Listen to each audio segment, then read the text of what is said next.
Pezza, I'm talking some Queensland shit here, man. I'm talking Carl Rackerman.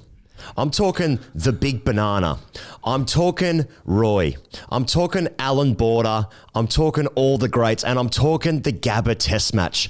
And Australia bowling in the first hour of a Gabba test match. Mate, that shit fucking gets me off.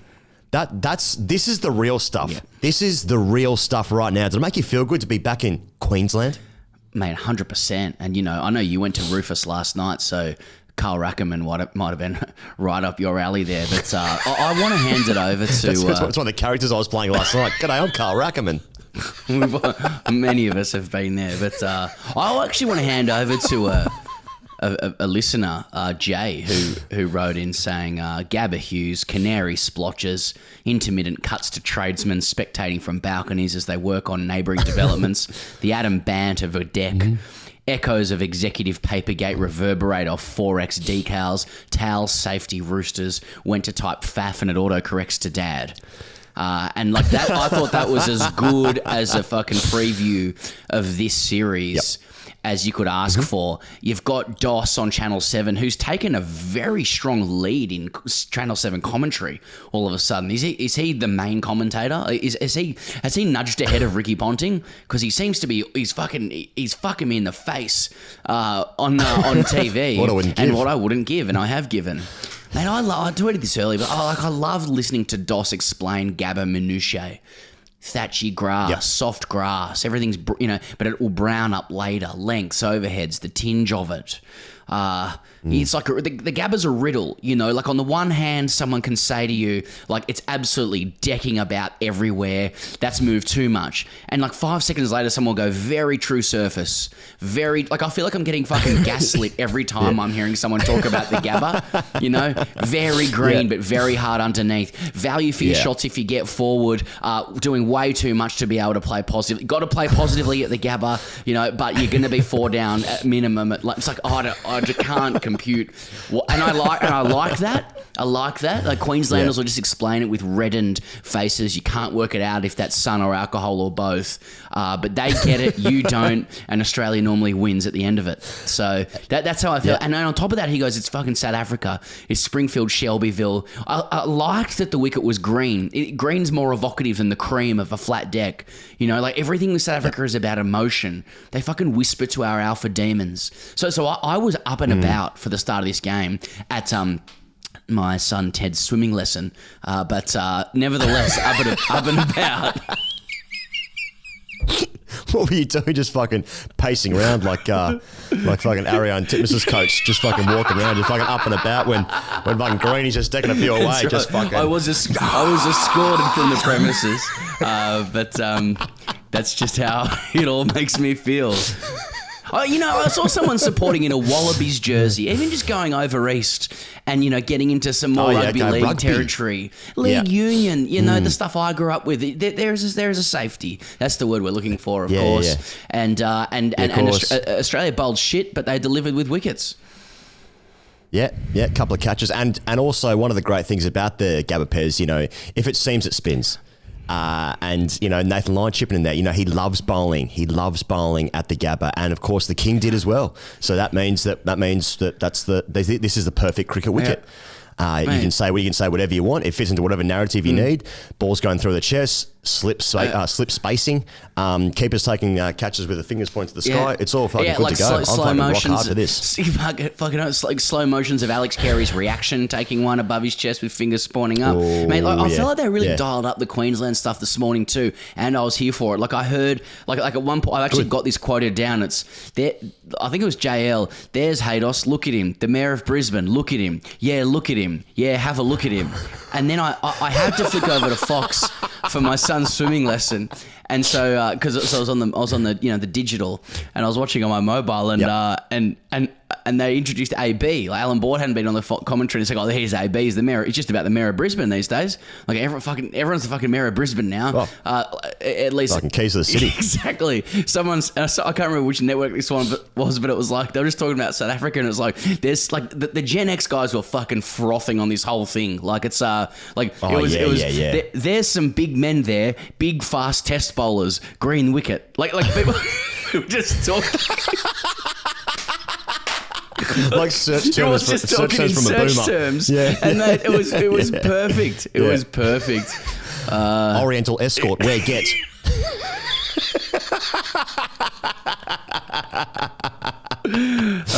Then the game started. Then they played a bit of cricket. Four wickets in the first hour. Stark finishes 3 for 41 and then Lyon gets 3 for 14 at the end there. Though Stark's contribution again in the game, he gets Elgar, which is the key wicket. I saw Firdaus Mundar talking on Twitter before about over the course of recent history, they've had to say over and over again about why South Africa's batting in first class cricket is weak, and apparently they play 7 games per season. They play 7 first class matches per season. It's out of the peak of the summer, and none of the test bowlers are bowling. So there's not much depth there, and you saw a little bit of that. I thought with even like Van der Dussen, Bavuma, Zondo. It's not the strongest 3-4-5 in the world, is it? But anyway, but my point being about, so once Stark comes in, he gets Elgar, he strangles him down the leg side, as is his wont. And I just fucking want to give love for Stark, because like he just gets key wickets all the time, but doesn't get a bag. So I'm not really here for it. Yeah, I don't even think they bowled that well, Boland aside. And it's quite clearly like difficult to bowl up there early on when it is a bit slippery underfoot. I was scratching like that, like a cock at the walk, like at the crease there. But there was enough that it was doing enough, and there were enough wicket-taking balls. I just thought the cricket all day was fucking excellent, mate. It was 15 wickets, 300 runs. Any time a side was in trouble, they attempted to counter, played positively. There was enough short stuff, enough fire and brimstone. It was just as people had kind of predicted. Like both sides have pretty decent bowling attacks on juicy wickets. Australia's batting slightly better. I mean, really. Travis Head was the difference today. No other batter really got in. I did think that Verena and Bavuma's partnership was pretty good, but and then Nathan Lyon was probably getting too much spin on day one for me. That's a bit much, but fuck it. We're probably gonna get the worst wicket in the country at the SCG next. Last, and then the MCG. You don't know what you're gonna get with that. So. Yeah, like all round, I thought it was a really good day's play. I thought South Africa, for contextually, for what you've just said, where they barely play any red ball cricket, both at Test and first class level, were a pretty good show. So yeah, it was just to that end, to break that partnership, Stark comes back and he gets Bavuma bowled, doesn't he? But Verena's an interesting one, because obviously he came in very I suppose surprising circumstances when he came in for his test debut when he replaced de Kock. And we were covering that series against India where he came in, and he averages 50-something in first-class cricket. So you can imagine, like, if there was an Australian guy kicking about in the Sheffield Shield averaging 50 in first-class cricket, we'd be fucking crowing. I just had a look at him in that series and I was like, I do not see that. And then he got 100 in New Zealand, didn't he? And I thought he was outstanding today. Yep. He finished at 64 of 96, but to take them 4 for 27 to 5 for 125, it's it's short. You're not going to win many games getting 150 in the first innings, especially against our boys. Of course. But then okay, let's get into Australia's innings. You called this, man. You called this like a year and a half ago about like it'll be interesting to see how Warner goes against South Africa's bowlers. We had a look at one ball. It was a fucking. I'm having absolutely none of that from Rabada. That's fucking hitting me straight in the elbow. So it's a decent ball, but he's it's not a great way to get out as an opening bat. It just looked like that's going to be he's going to have 6 tough innings, I reckon, against these guys. He didn't even get a look at Norkia, did he? Who's fucking wheels. Yeah, I think Warner no good. I think Rabada's pace was down today on what we're normally used to as well. But yeah, that first one, well, it was made to look nasty. Obviously, it was well directed, and yeah, I think against Mark Wood last year, and to be fair, Mark Wood is probably equal with Norkia for wheels. Maybe shades him. I don't know. Probably. Who cares? It's all pretty quick, but yeah, it's quick. more than his teammates. Warner's footwork looked to be betraying him a little bit, and I suppose today's outcome kind of amplifies that question, about where, how are we going vis-a-vis feet and pace when you open the batting for Australia against South Africa on a tough deck. It will beg more questions about what the future is for Warner, because it doesn't, the next 10, 12 tests for Australia are about as tough as it gets in test cricket, and particularly for batting. And when you're 36, your administration has been bending you over for years, and you feel like the world's against you. I think he's going to try and call upon all of his reserves, probably champion reserves, of willpower and resilience, which is just probably how he's wired. But none of that really matters if it's going 150 clicks and the feet are getting out of the way.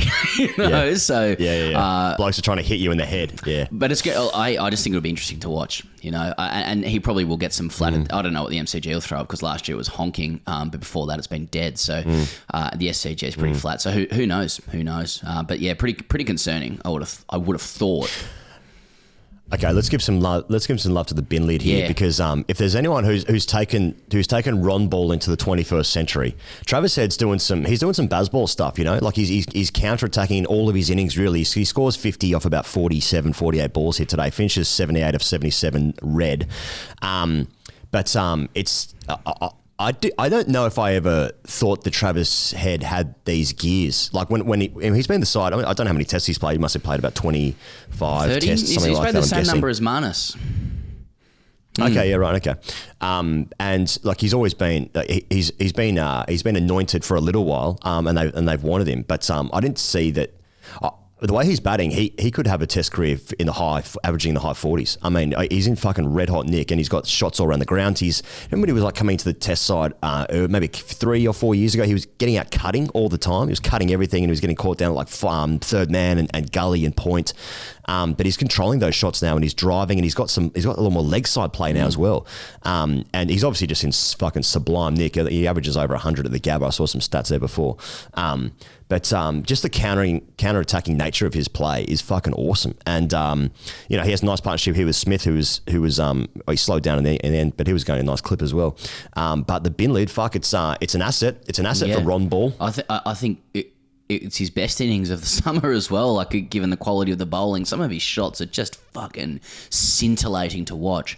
And both sides of the wicket, like, we know he can flay. In fact, I think he's unrivaled for the ability to flay in world cricket as it stands. I can't think of a better flayer of the ball, even historically. Like BC Lara. I mean, no one flays better than a left-hander, but fuck, he flays it. Yeah. Travis Head, and then that he picked up Norkia off his pads for 6 to bring up his 50. Fuck me, that's strong work. And his strongest work was reserved for afterplay. When Kath Lochner was interviewing him, asked him about the pitch. He said, very difficult, very, very difficult out there. Well, 77 off 78. That was, but I mean, it was, he, I think 17 guys faced up today, and he looked the most comfortable by far. So, and then Smith was looking good. I have to concede or confess it was safety with him out there. Australia 3 for shit. He looked ticky again. Smith. He was ticky. I don't know what that means, but he's just a bit ticky. I like it. And yeah, I suppose so. I thought like part of the new brand was being less ticky, but he was ticking away, and I just have to shout out that ball that Norkia got him with. Oh, that is fucking wheels and jagging back. And I don't rate, and I know it's just a tick, I don't rate that Smith like made a little hand gesture going that deck back in. It's like, mate, if someone gets you with that shit, pure wheels, and off the seam, just walk off. Just let that ball be the ball. You don't have to tell everybody that it nipped in or whatever, but still good partnership between the two. So yeah. I don't think anyone drove the ball down the ground better than Travis Head today. Steve Smith played a couple of nice drives, but Travis Head, like, he's even sort of scrunting a few down the ground as well. He's just in such good nick, he's without doubt one of the best 6 batters in Australia, especially in Australia. And look, there's bigger questions around him, as with all the Australian players, like scoring runs away from home. It's always a challenge of any player.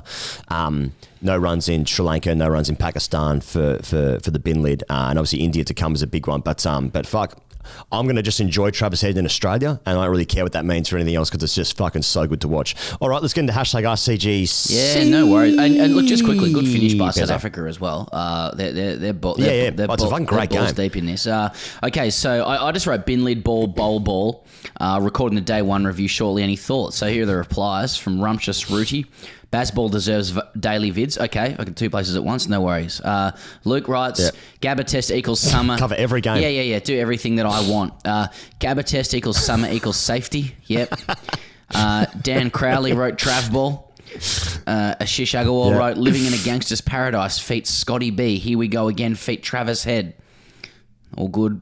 Rahul wrote, when I saw big Scotty Boland striding out to bat, I thought he'd score a ton. Okay. Michael Tompkins, would Boland get a game for the Swans?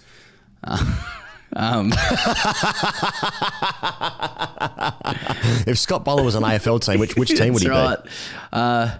Tommy Mood, does self-talk really work for Smudge?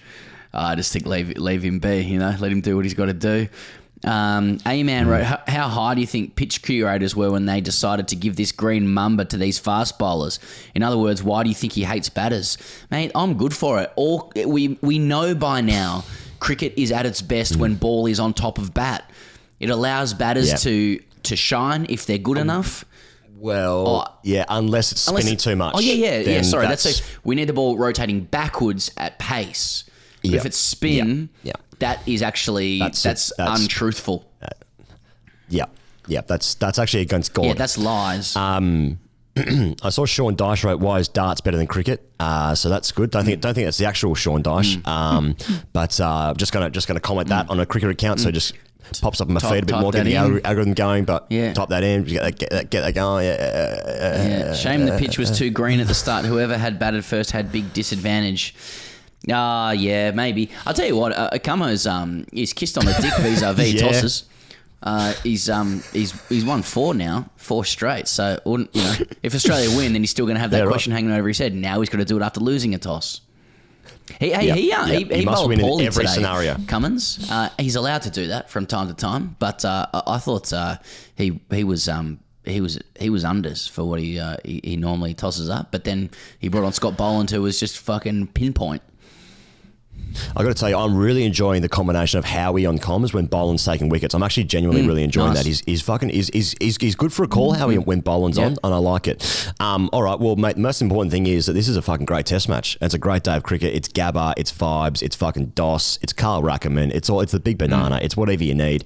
We'll be in Brisbane tomorrow for our show there at the Princess Theatre. There are a handful of tickets remaining. If you're listening or watching this and you think like, I'll have a look at it on a Sunday night, Princess Theatre tomorrow night. It's going to be good. Justin Langer on stage. But that's where we will be recording day 2 of this test match from tomorrow. See you then.